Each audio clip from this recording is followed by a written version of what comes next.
Good morning all. இன்னைக்கு SI எக்ஸாமோட ரிசல்ட்டோட details பற்றி பார்க்க போகிறோம்.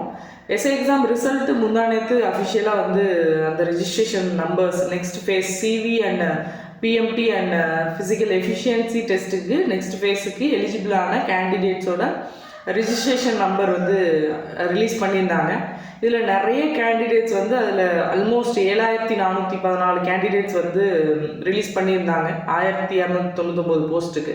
நிறைய கேண்டிடேட்ஸோட கொஸ்டின் என்னவா இருக்குன்னா, நான் வந்து 100+ கொஸ்டினுக்கு மேலே சரியாக பதில் எழுதியிருக்கேன். எனக்கு 50 above 55 above மார்க்ஸ் வருது. ஆனால் வந்து என்னோட ரெஜிஸ்ட்ரேஷன் நம்பர் வந்து அந்த அஃபிஷியலை ரிலீஸ் பண்ண ரிசல்ட்டில் வந்து இல்லை. 40+ போட்ட கேண்டிடேட்ஸோட ரிசல்ட் வந்து வந்திருக்கு அப்படின்ற மாதிரி சொல்கிறாங்க. இதுக்கு ஒரு காரணம் என்னவா சொல்கிறாங்கன்னா, பொதுவாக பேசிக் காரணமாக இந்த மாதிரி டிபார்ட்மெண்ட் கேண்டிடேட்ஸுக்கு எடிட் ஆப்ஷன் ஒரு ஆப்ஷன் கொடுத்து அதுக்கு 20-25 டேஸ் வந்து டைம் கொடுத்து இந்த மாதிரி நீங்கள் டிபார்ட்மெண்டல் கேண்டிடேட் தானா அப்படின்னு கேட்குற மாதிரியும் அதுக்கு கன்ஃபர்மேஷன் வந்து நீங்கள் கொடுக்கணும். அப்படி கொடுத்தா தான் வந்து அது நீங்கள் சப்மிட் கொடுத்தா தான் வந்து அது வந்து ஃபுல்லாக நீங்கள் வந்து அதில் எலிஜிபிள் ஆவீங்க அப்படின்ற மாதிரி ஒரு டீட்டெயில் சொல்கிறாங்க.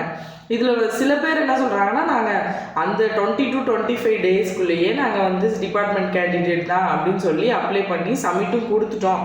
அப்படி கொடுத்துமே நாங்கள் வந்து எங்களுக்கு வந்து வரல, இந்த மாதிரி எடிட் ஆப்ஷன் உள்ளே போன யாருக்குமே வந்து வரல அப்படின்ற மாதிரி சொல்கிறாங்க.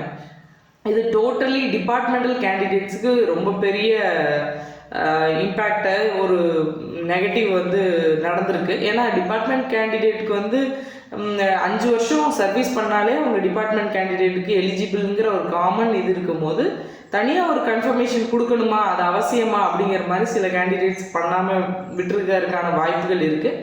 ஆனால் சில பேர் பண்ணியும் வந்து இது நடந்திருக்கு அப்படின்னு வந்து சொல்கிறாங்க. இப்போ ஒன்லி ரெஜிஸ்ட்ரேஷன் நம்பர் மட்டும்தான் ரிலீஸ் பண்ணியிருக்காங்க. நெக்ஸ்ட்டு வந்து உங்களுக்கு ரோஸ்டர் வந்து ரிலீஸ் பண்ணுவாங்க. அந்த ரோஸ்டரில் வந்து உங்களோட name and community and date of birth, அது இல்லாமல் உங்களோட நீங்கள் பிஎஸ்டிஎம் கேண்டிடேட்டாக நீங்கள் எவ்வளோ மார்க் வந்து ரிட்டன் எக்ஸாமினேஷனில் எடுத்திருக்கீங்க அப்படிங்கிற டீட்டெயில்ஸ் வந்து ஃபுல்லாக வந்து உங்களுக்கு ரிலீஸ் பண்ணுவாங்க. அதில் வந்து உங்களுக்கு ஒரு நல்ல கிளாரிட்டி கிடைக்கும். இந்த கேண்டிடேட் வந்து பிஎஸ்டிஎம்மில் வந்திருக்காங்க, ஸ்போர்ட்ஸ் கோட்டாவில் வந்திருக்காங்க, இல்லை இந்த கம்யூனிட்டி கோட்டாவில் வந்திருக்காங்க, அந்த மாதிரி டீட்டெயில்ஸ் வந்து கிடைக்கும். அதனால் இந்த ரெஜிஸ்ட்ரேஷன் நம்பரை மட்டும் வச்சுட்டு நீங்கள் கன்ஃபியூஸ் ஆகிக்க வேணாம். அஃபிஷியலாக ரோஸ்டர் வரும்போது உங்களுக்கு பெட்டரான ஒரு கிளாரிஃபிகேஷன் வந்து கிடைக்கும். நிறைய பேர் வந்து ரொம்ப வருத்தப்படுறீங்க, இந்த மாதிரி சின்ன சின்ன எடிட் ஆப்ஷனில் பண்ணல, அது பண்ணல, இது பண்ணல, நிறையா மார்க் எடுத்தும் எங்களுக்கு வந்து கிடைக்காதது ரொம்ப வருத்தத்தை வந்து தருதுன்னு. ஆப்வியஸ்லி எல்லாருக்குமே இது வருத்தமான ஒரு விஷயம்தான். ஏன்னா நிறைய நாள் கஷ்டப்பட்டு நிறைய உழைப்பு கொடுத்தவங்களுக்கு ரிசல்ட்டில் வரலைங்கும் போது அது வந்து அக்செப்டபிள் பண்ணிக்கவே முடியாது.